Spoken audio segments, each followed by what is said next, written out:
Chapter 1. A Journey into Mystery. The 10:15 night train to Paddington was a quiet affair. The carriages were filled with respectable travellers, an elderly couple returning from a family visit, a young woman engrossed in a novel, a businessman with his briefcase tucked neatly by his side. The dim glow of the lamps reflected off polished brass fixtures, casting soft, flickering shadows across the seats.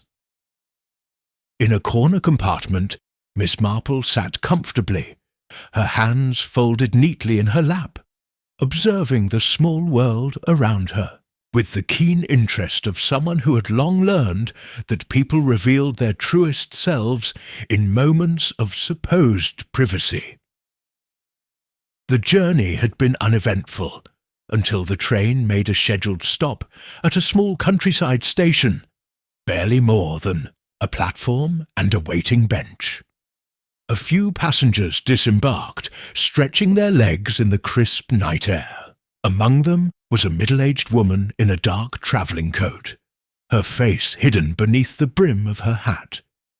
She stepped onto the platform, glanced around briefly, and then, quite suddenly, she was gone. Miss Marple frowned slightly. Something about the woman's departure had been odd. No one had approached her, and she had not reboarded. The train's whistle blew, the engine roared to life, and the carriages lurched forward once more, but the woman had not returned. It wasn't until an hour later, when the conductor moved through the train checking tickets, that the mystery truly began to unfold. "Excuse me, sir," said a flustered woman seated 2 rows ahead of Miss Marple. "The lady who was sitting next to me, she hasn't come back." "Are you sure, madam?" the conductor asked, glancing at the empty seat beside her. "Absolutely. She was here before the last stop. She stepped out for some air and she never returned." The conductor frowned. "That's most unusual. Did she have luggage?" "A small travel case," the woman said hesitantly. "It's still here." Miss Marple turned her gaze towards the abandoned case. The mystery had begun. Chapter 2. The Passenger's Luggage.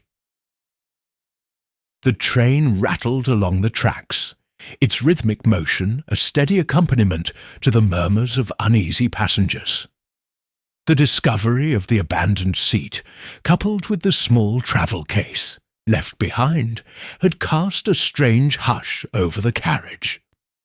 Miss Marple, ever unobtrusive yet ever watchful, noted the tension in the air as the conductor straightened his uniform and cleared his throat. "I must ask you to remain seated, madam," he said to the woman who had first noticed her missing seatmate. "What did the lady look like?" The woman, a nervous sort with thin lips and a fur-trimmed coat, hesitated. "Oh, she was rather ordinary. Medium height, I think. Dark travelling coat, a hat with a small veil. I didn't speak to her much, only a polite nod when she first sat down." Miss Marple's sharp eyes flickered towards the small travel case still resting on the floor. It was an unassuming piece of luggage, scuffed at the corners, the sort of thing one took on short journeys. Nothing remarkable, except, of course, for the mystery surrounding its owner's disappearance. Did she seem distressed? Miss Marple's voice was soft, but there was a quiet authority to it that made the woman turn toward her. I don't know," she admitted. "She was rather quiet, really. Just sat there with her hands folded. But now that I think of it," she paused, her brows knitting together. "She kept glancing at the corridor, as if she were expecting someone." The conductor exhaled sharply. "Perhaps she disembarked and took another route home." Miss Marple smiled gently. "That would be the simple answer, wouldn't it?" The conductor hesitated, then crouched down and unfastened the case's brass clasps. The lid lifted with a faint creak. A few neatly folded garments, a compact mirror, a small leather-bound book, nothing out of the ordinary. But Miss Marple's sharp gaze landed on something tucked into the lining. A ticket stub. The conductor pulled it free and examined it. She was travelling all the way to London, he murmured. Miss Marple's fingers brushed against the case, a slight indentation in the lining. She glanced at the conductor. "May I?" He hesitated, then nodded. With careful precision, Miss Marple lifted the lining. A second ticket was hidden beneath, but this one was not for the train. It was for a ferry departing from Dover the next morning. "Well," she murmured mostly, to herself, "that is quite interesting, isn't it?" The passengers exchanged uneasy glances. The woman who had been sitting beside the vanished traveller clutched her coat more tightly around her. The train thundered on through the night, and Miss Marple's mind worked quietly, fitting together the first fragile pieces of a puzzle that was only just beginning to take shape. Chapter 3. A Whisper in the Dark. The train pressed forward through the night, its wheels clattering against the tracks in a steady, unrelenting rhythm.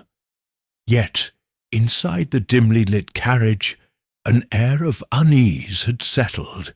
The vanished passengers' absence lingered in the minds of those who had seen her, especially Miss Marple, who sat quietly, knitting needles in hand, her mind working far faster than the delicate stitches she was forming. The small travel case, now placed beside the conductor's seat, seemed to hold more questions than answers. The discovery of the second ticket, one for a ferry bound for Dover, had stirred something in Miss Marple's mind, though she was not yet ready to put the pieces together. Across the aisle, the woman who had last seen the missing traveller still looked uneasy. She kept glancing toward the luggage rack, as if half expecting something or someone to reappear. "You seem troubled, my dear," Miss Marple said kindly, her voice gentle yet probing. The woman hesitated before answering. "It's just, I don't understand. People don't simply vanish, do they? Not from a moving train." Miss Marple gave a thoughtful nod. "No, indeed, and yet it seems she has." The conductor cleared his throat. "It could be a case of mistaken identity. Perhaps she left the carriage quietly and was simply overlooked." Miss Marple's eyes twinkled. "Perhaps." Just then, the carriage door at the far end slid open with a sharp rattle. A man stepped inside, shaking off the lingering chill of the night air. He was dressed in a dark overcoat, his hat pulled low over his eyes. His presence sent a ripple of tension through the carriage, though it was unclear why. Miss Marple's gaze flickered to the woman beside her. She had stiffened noticeably, her fingers tightening around the edge of her handbag. The man took a few measured steps forward, his eyes scanning the compartment. When he spoke, his voice was smooth but firm. "Excuse me," he said, addressing the conductor. "I'm looking for someone, a woman travelling alone, dark coat, small hat." A silence followed. No one answered immediately. Miss Marple's knitting needles paused for just a moment before resuming their rhythmic motion. The conductor exchanged a glance with her before clearing his throat. "I believe such a lady was here, sir, but she seems to have, well, disappeared." The man's expression remained carefully neutral, but there was a flicker of something in his eyes. Annoyance, concern, or something else entirely. Miss Marple, ever the keen observer, noted the way his gaze lingered on the abandoned travel case. His fingers twitched slightly at his side. A small, involuntary reaction, but telling nonetheless. "See," he said at last, "and her belongings." "The case is here," the conductor replied. "We haven't touched anything, aside from checking for identification." The man gave a slow nod. "Of course." He turned slightly, then added almost casually, "And did she say anything before she left?" Miss Marple finally spoke again, her voice light but purposeful. "You seem quite interested in her whereabouts, mister." The man hesitated just long enough for Miss Marple to notice. Then, with a tight smile, he said, "Fletcher.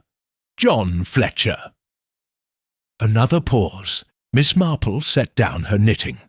"I do hope you find your acquaintance, Mr. Fletcher." His smile did not reach his eyes.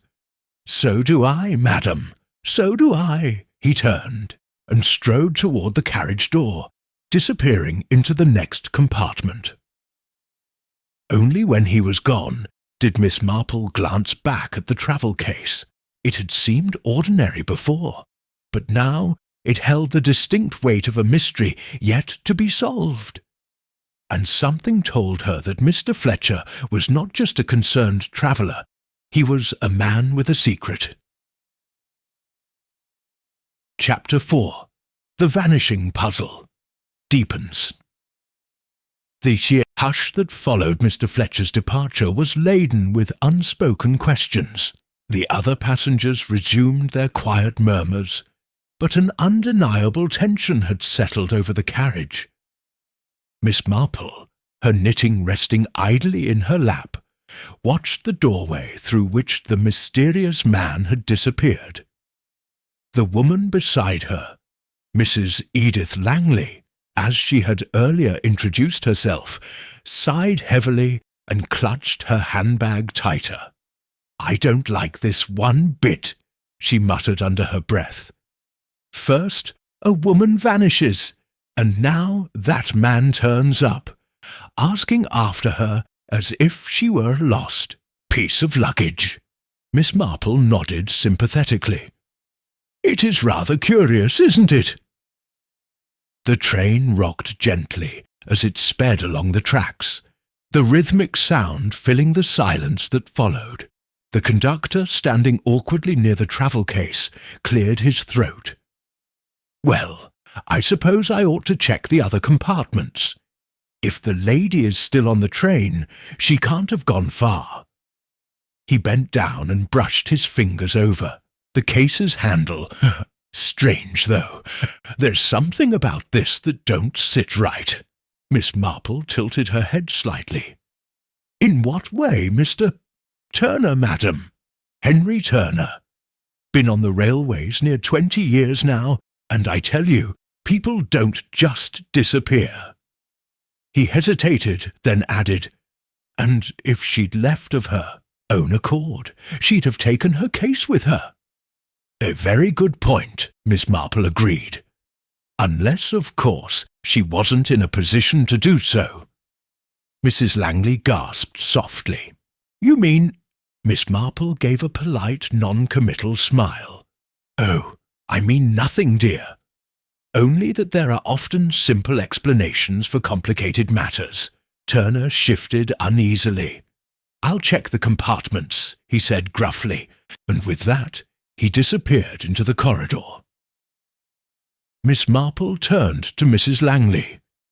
"You saw the young woman last, I believe?" "Yes." Mrs. Langley shivered slightly, glancing around the dim carriage. "She was sitting just over there by the window. I remember because she seemed so anxious, kept glancing at her watch." Miss Marple considered this. "And when did you notice she was gone?" Well, I suppose it was just before the conductor came through," Mrs. Langley admitted. "I looked up and her seat was empty." "How very strange." Miss Marple murmured. She let her gaze wander across the carriage. The other passengers seemed equally unsettled, shifting in their seats and casting glances towards the abandoned travel case. Just then, the train gave a sudden lurch. The overhead lamps flickered briefly before steadying again. The movement was enough to send a slight jolt through the passengers, and for a moment an eerie silence fell. Miss Marple noticed something then. A shadow of movement just beyond the glass door leading to the adjoining carriage. A figure retreating swiftly. She leaned forward slightly, but the figure had already disappeared. Mrs. Langley followed her gaze. "Did you see something?" Miss Marple hesitated, then smiled gently. Perhaps, or perhaps merely a trick of the light. But in her mind, she knew one thing for certain. Someone was watching. Someone who did not want the missing woman found, and that meant they were on the right track. Chapter 5. A Hidden Clue. The train continued its rhythmic journey through the English countryside, the faint moonlight casting long shadows against the window panes. Despite the seemingly ordinary night, a heavy unease settled over the passengers in the carriage. The missing woman, the abandoned travel case, and now the mysterious figure glimpsed through the glass. Each detail layered uncertainty upon the mystery. Miss Marple sat quietly, her hands folded neatly over her knitting, though she had long since stopped stitching. She had learned, through years of careful observation, that people were often more forthcoming when they assumed one was not paying attention. And so she listened, ears finely attuned to the hushed voices around her. The conductor, Mr. Turner, had not yet returned from his search of the compartments. Mrs. Langley fidgeted beside her, glancing toward the door, as though expecting him to reappear at any moment with an explanation that would put their worries to rest.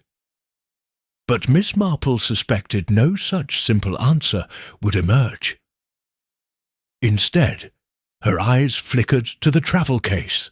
It had remained undisturbed, its presence an oddity in itself. People did not abandon their belongings without cause, especially on a moving train. If the young woman had disappeared of her own volition, surely she would have taken it. As if reading her thoughts, Mrs. Langley murmured, "You don't suppose we should open it, do you?" Miss Marple's expression remained serene. "It would certainly be rather improper, my dear, and yet one might argue that an abandoned item does invite curiosity." Mrs. Langley bit her lip. "But it might belong to someone else." "Indeed," Miss Marple agreed mildly. "Or it might contain something that tells us where its owner has gone." A rustling sound came from across the aisle. A young man, perhaps in his early 30s, cleared his throat and leaned forward slightly. He had dark hair, neatly combed, and a reserved manner that suggested he was trying not to appear overly interested in their conversation. But Miss Marple had noticed his frequent glances toward the case. "I beg your pardon," he said, his voice quiet yet firm. "You're speaking of the missing lady's case?" Mrs. Langley hesitated. "Yes." The man nodded slightly, his gaze fixed on the case.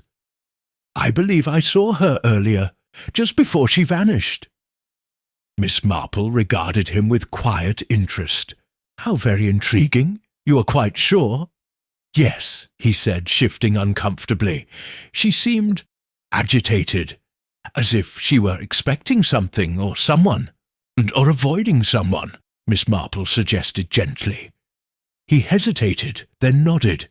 "Yes, that too." Miss Marple gave a thoughtful hum. "And might I ask your name, young man?" He hesitated again, but after a moment he said, "Graham Redfern." "And were you acquainted with the young lady?" His fingers drummed lightly against his knee before he shook his head. "No, I don't believe so, but I couldn't help but notice her.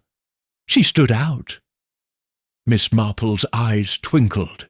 "Anxious people often do." Mrs. Langley leaned forward, lowering her voice. "And did you see where she went?" Mr. Redfern exhaled sharply. "That's just it. I didn't. One moment she was there, the next, gone." He hesitated again, then added, "And I could swear I heard the sound of a door sliding shut, kind that leads outside the train." A chill ran through the small group. "You mean, you think she might have fallen?" Mrs. Langley whispered. Redfern looked uneasy. "I don't know, but if she did, wouldn't someone have noticed by now?" Miss Marple tapped her fingers lightly against the armrest. "Not necessarily. It depends on how and why." A deep silence settled over them. Then, as if on cue, the train lurched again, and the overhead lamps flickered once more. This time, as the carriage swayed, the abandoned travel case shifted slightly, just enough for the clasp to pop open with a soft click.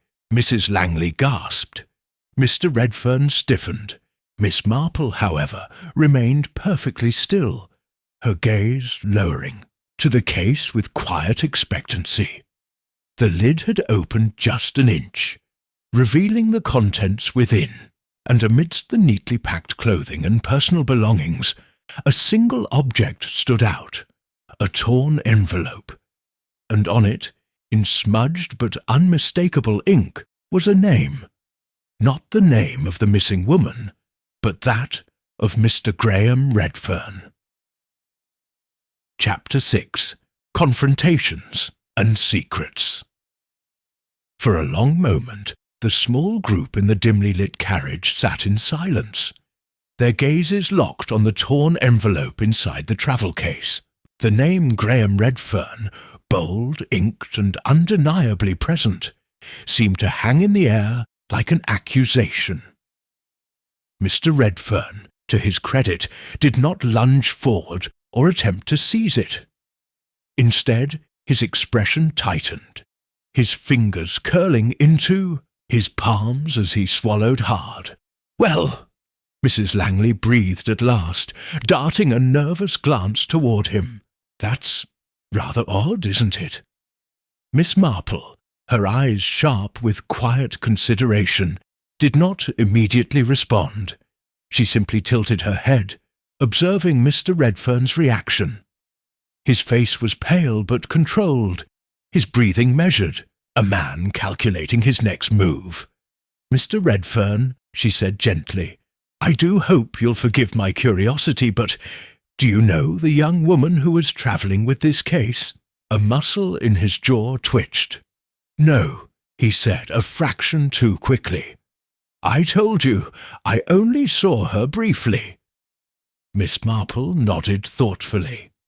"Yes, indeed, you mentioned that. But it is rather curious, wouldn't you say, that your name should be among her belongings?" Mrs. Langley let out a small involuntary gasp, as though hearing the words aloud made the situation all the more real. Redfern hesitated, his gaze flickering toward the envelope as though considering his options. Then, with an exhale, he said, "I suppose there's no use denying it. Yes, that's my name. But I had no idea it was in her possession." Mrs. Langley looked scandalized. "But how could she have it if she didn't know you?" His mouth pressed into a thin line. "I didn't say she didn't know me," he corrected. "I said I didn't know her," Miss Marple's hands, still resting lightly over her knitting, remained motionless. "A subtle but important distinction," she murmured. Redfern sighed, running a hand through his dark hair. "Look, I don't know what to tell you. I work for a legal firm in London, Kenshaw and Marbury. I deal with documents, contracts, letters. My name appears on a great many things. It could have been a coincidence." Miss Marple merely smiled, the kind of patient, knowing smile that unsettled people more than outright suspicion. "A coincidence?" she repeated. "How very convenient." Before Redfern could respond, the carriage door slid open with a sharp clack, and Mr. Turner, the conductor, stepped back inside. His weathered face was lined with tension. "I've checked every compartment twice," he announced. "No sign of the young lady. No one matching her description anywhere on this train." Mrs. Langley gasped. "But that's impossible." "Unless," Redfern muttered, "she really did fall off." Miss Marple regarded the conductor with a thoughtful expression.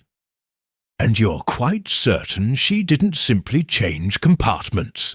Move to another seat?" Turner shook his head. "The only other passengers accounted for are the ones already here. We've got a full count." Miss Marple laced her fingers together. And yet she was seen, only moments before she vanished, by more than one person. Turner nodded grimly, which means either she got off this train in a way she shouldn't have, or she's still here, and we simply haven't found her. A heavy silence followed. Mrs. Langley shuddered. "But if she's still here, where is she?" Miss Marple reached forward and, with great delicacy, picked up the torn envelope. Turning it over in her hands, she examined the edges where it had been ripped open. The paper was cheap, the ink smudged. But there was something odd, an inconsistency, in the tear, almost as though it had been done in haste, or by force. "What if," she said softly, more to herself than to the others, "she wasn't meant to be found?" Mr. Turner paled slightly. "You don't mean—" Mrs. Langley swallowed, her voice dropping to a whisper. "You don't mean she was taken?" Miss Marple did not respond immediately. She simply set the envelope down and looked toward Mr. Redfern, whose fingers had begun tapping an uneven rhythm against his knee. "Mr. Redfern," she said kindly, "perhaps you'd like to tell us what exactly was inside this letter." His hand stilled, his face tightened, and for the first time Graham Redfern looked afraid. Chapter 7. A New Crime or Revelation. Graham Redfern's face, pale and drawn, betrayed his inner turmoil.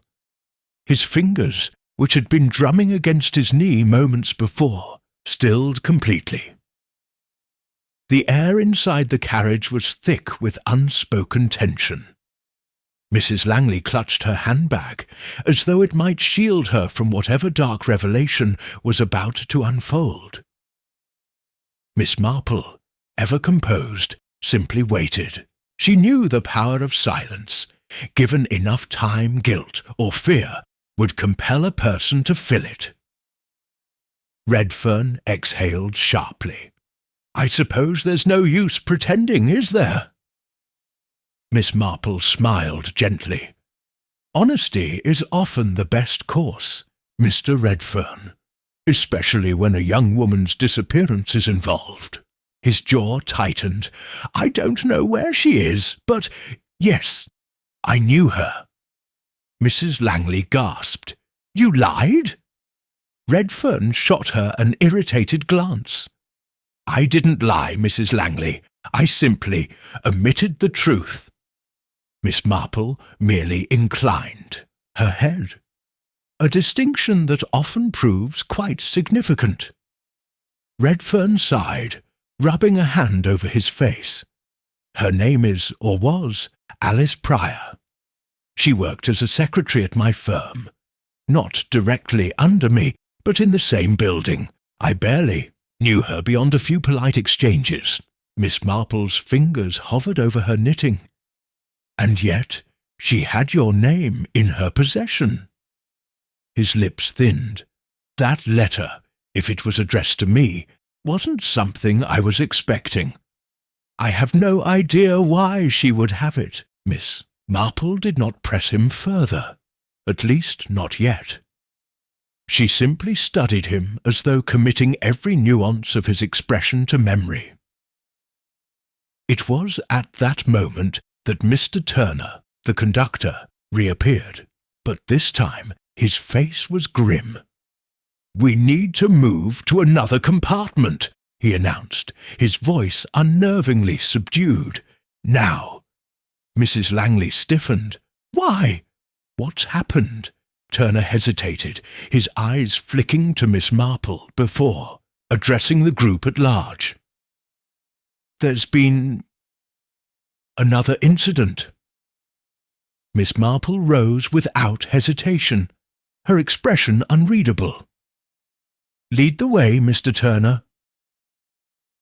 The corridor outside was eerily silent, the rhythmic clatter of the trains, wheels the only sound. Passengers had retreated into their compartments, doors closed firmly, as though attempting to keep whatever had transpired at bay.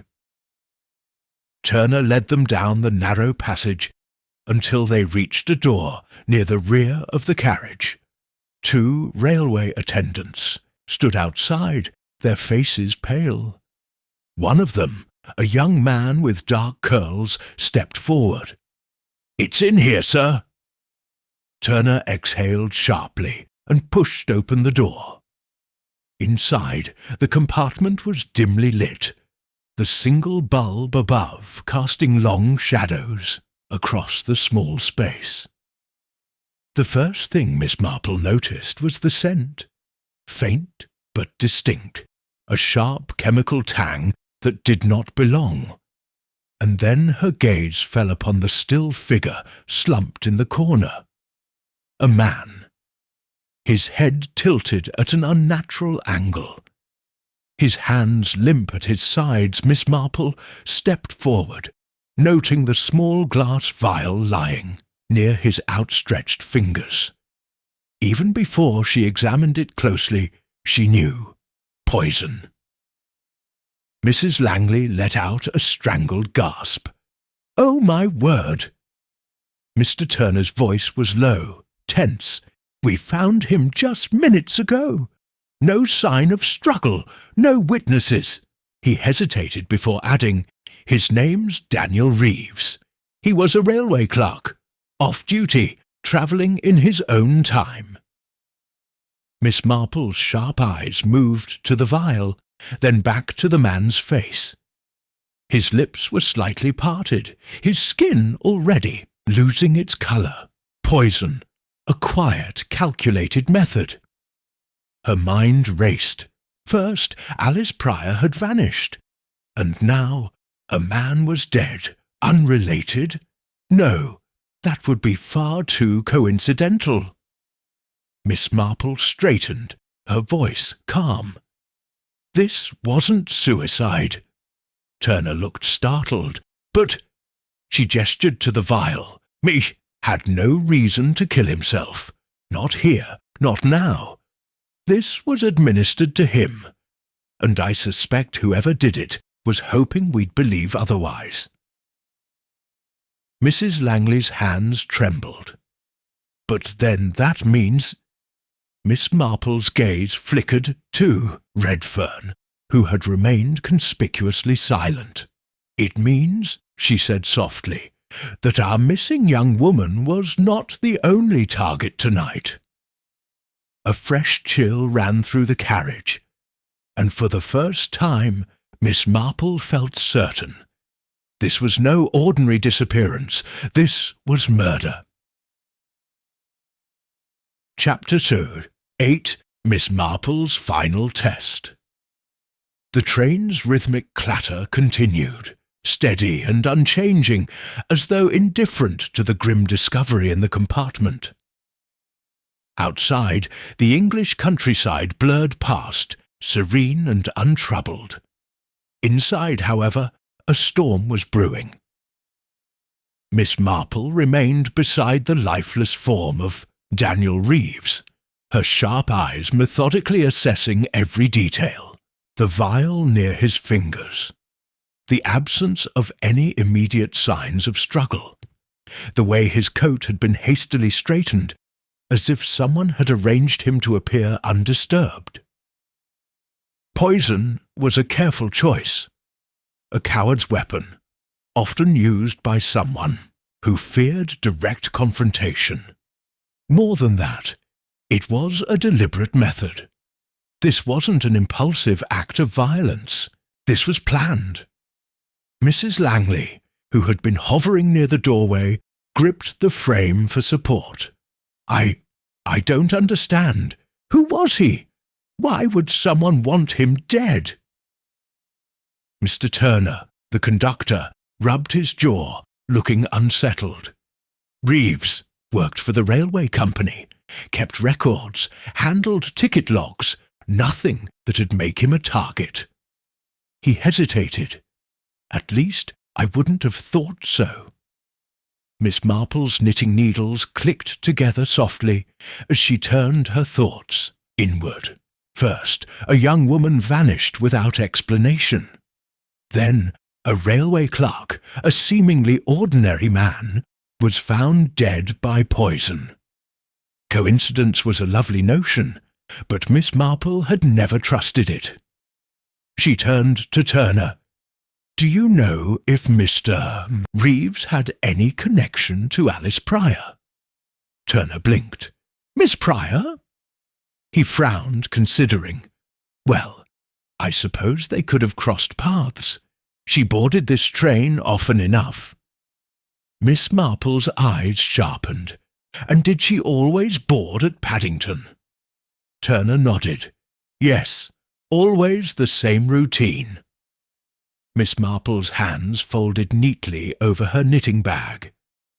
"I should like to see the passenger manifest for tonight's journey, if that's possible." Turner glanced at the two attendants, then gave a slow nod. "I'll fetch it now." As the conductor departed, Graham Redfern, who had remained conspicuously quiet, shifted uneasily. "Miss Marple, you don't truly believe Reeves' death is linked to Alice Pryor's disappearance, do you?" Miss Marple turned her kindly gaze on him. "Oh, but I do, Mr. Redfern." His jaw tightened. "That's ridiculous." She studied him. "You said before that you barely knew Miss Pryor. And yet, when the letter was discovered, your reaction was, shall we say, strong." Redfern's eyes darkened. "Anyone would be unsettled if a missing woman had their name on a letter in her possession." Miss Marple's expression did not change. "Indeed." At that moment Mr. Turner returned, carrying a ledger. "Passenger manifest as requested." Miss Marple accepted it with a nod of thanks. Flipping through the pages, she traced her finger down the list of names, her eyes keen and unhurried. Then she stopped. A flicker of something, a missing piece, slipped into place. She looked up, her blue eyes bright with certainty. "Ah," she murmured. "Now, that is very interesting." The corridor outside the compartment seemed colder now, the weight of unseen danger pressing against its walls. Miss Marple walked with measured steps, her mind ticking away like a well-oiled clock. She had everything she needed now. There was only one thing left to do: set the trap. Miss Marple returned to the main carriage, where the remaining passengers sat in uneasy silence. The atmosphere had shifted. Fear had settled over them like a heavy mist. She placed her knitting bag on the table, cleared her throat gently, and said, "I believe we are close to an answer." Mrs. Langley sat up straight. You mean, you know?" Miss Marple smiled, though it did not quite reach her eyes. "The truth has been hiding in plain sight all along, and now I suspect our culprit is feeling quite uneasy." A ripple of tension moved through the carriage. Miss Marple's gaze settled on the one person who had been growing increasingly nervous, fingers twitching, breath just a little too shallow. She had seen it before. The moment when a guilty conscience began to crack. Softly, almost kindly, Miss Marple said, "The real question is, why did you do it?" A sharp inhale, a flicker of panic. The trap had been sprung, and now all that remained was the confession. Chapter 9. The revealer hush settled over the carriage. The train rattled on, indifferent to the growing tension among its passengers. Miss Marple, seated, with her knitting in her lap, regarded the nervous figure across from her with quiet intensity. The moment had arrived. Mrs. Langley clutched the edge of her seat. "Well, are you saying the murderer is right here among us?" Miss Marple gave a gentle nod. "Oh, yes, I have no doubt about that now." She let the words settle before continuing, her tone conversational, almost absent-minded. "It's a curious thing, human nature. When confronted with a crisis, most people react instinctively. But guilt, you see, is a most inconvenient emotion. It tends to betray itself in the smallest of ways." Graham Redfern stiffened, his jaw tightening. "Are you accusing me?" Miss Marple tilted her head. "Did I say that, Mr. Redfern?" His lips pressed into a thin line, but he said nothing. Miss Marple looked around at the others. "We have two crimes before us. First, the disappearance of Miss Alice Pryor, and now the tragic death of Mr. Daniel Reeves.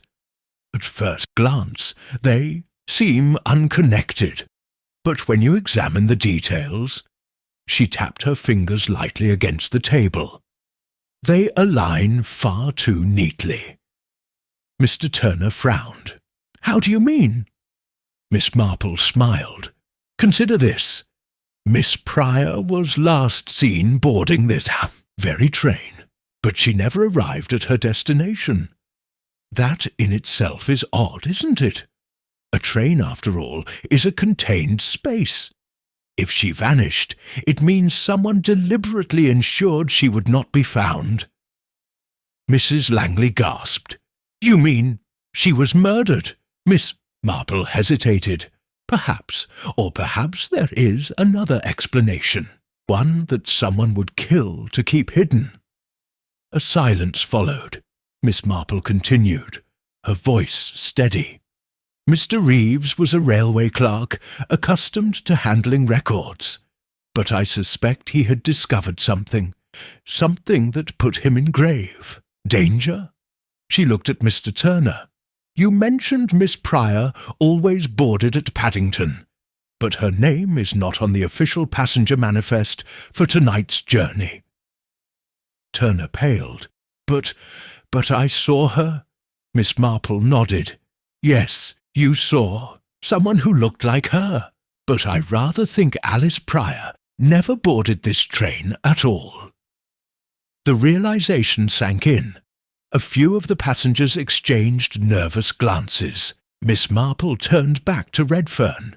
"Mr. Redfern, when we found the letter addressed to you among Miss Pryor's belongings, you seemed rather unsettled, and yet You insisted you barely knew her. Redfern's throat bobbed as he swallowed. That doesn't mean anything. Perhaps not. But tell me, why were you so quick to suggest that she had run away? Why was that your first assumption? Redfern's hands clenched in his lap. I don't know. It just seemed possible. Miss Marple gave him a kindly smile. I rather think you do know, Mr. Redfern. And I believe Mr. Reeves knew as well.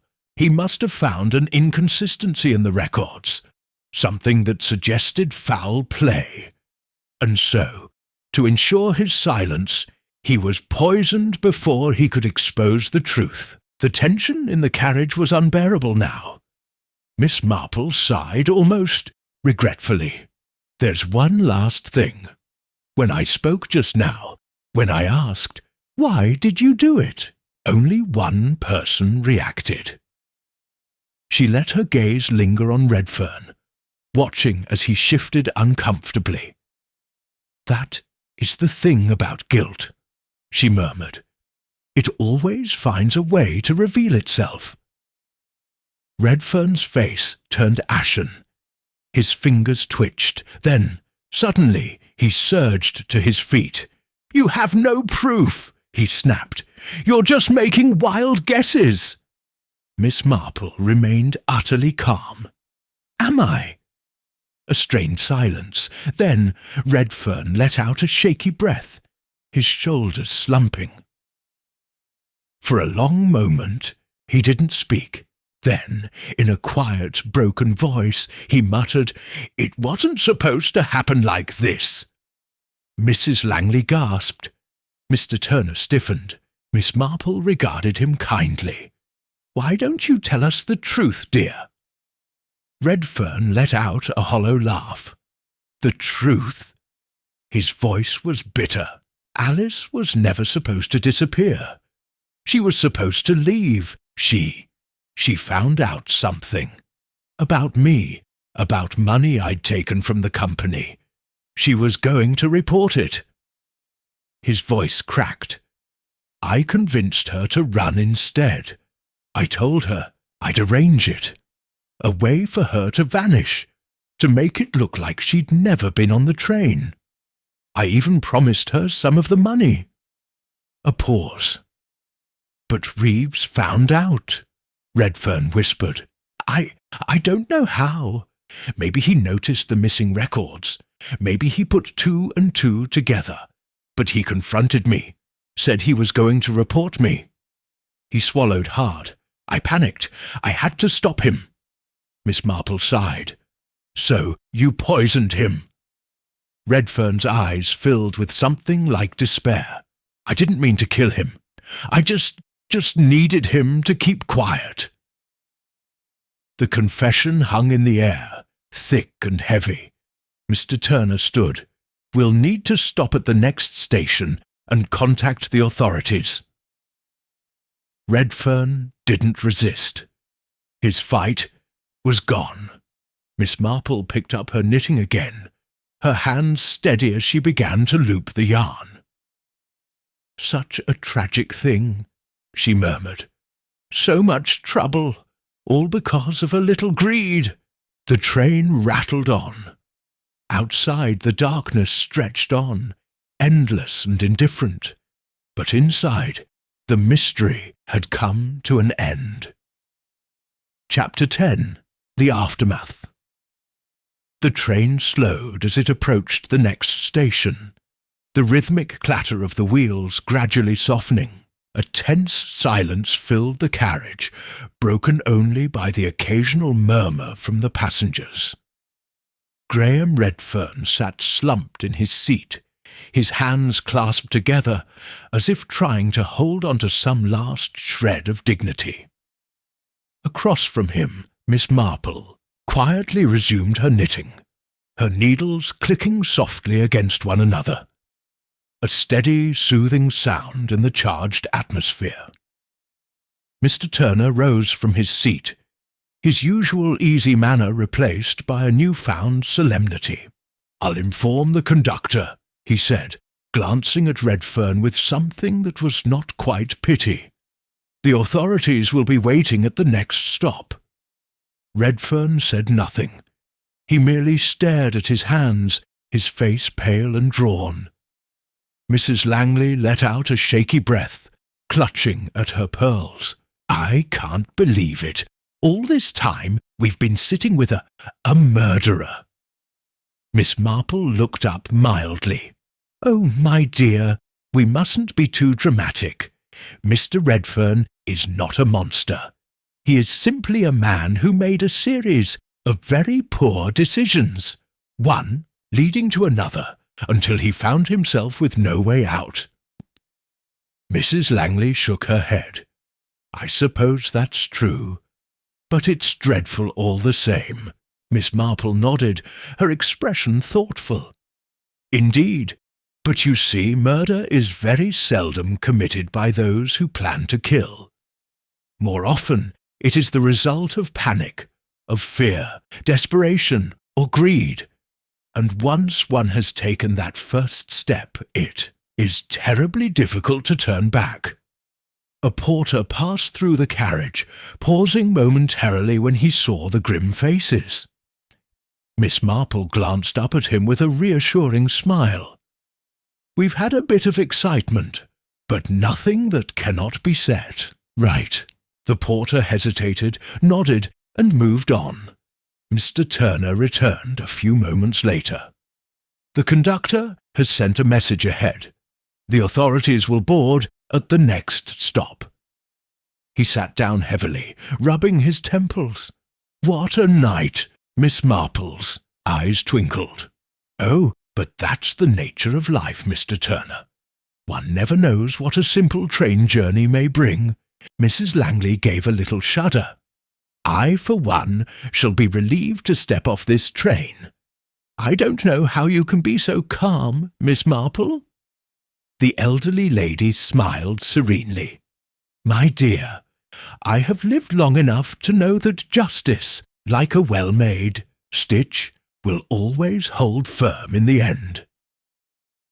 A few moments later, the train pulled into the station. Outside, the platform bustled with life. Porters wheeling luggage carts, travellers stepping onto the platform, unaware of the drama that had unfolded within the carriage. Two uniformed officers boarded, their expressions serious as they approached Mr. Turner. After a few whispered words, they turned to Redfern. He did not resist as they asked him to stand. There was something weary in his movements, as though the weight of his crimes had finally settled upon him. He glanced once at Miss Marple, his eyes dark with something unreadable, then allowed the officers to lead him away. Mrs. Langley let out a breath she had clearly been holding. "Well, that's that then." Mr. Turner shook his head. "Such a waste. He wasn't a bad fellow, really." Miss Marple nodded. "No, I don't think he was. But that is the tragedy of it, isn't it? So often crime is not committed by the wicked, but by the weak." A silence fell as they watched Redfern disappear into the crowd. Then, with a small sigh, Miss Marple reached for her handbag. "Now, if you'll excuse me, I believe I shall take a cup of tea before we set off again. One always thinks better after a cup of tea." She rose, moving toward the dining car with her usual unhurried grace. And outside, the train whistle blew once more, signalling the continuation of its journey. For most aboard, it was just another night, but for those who had witnessed the events of this journey, it was one they would never forget. The end.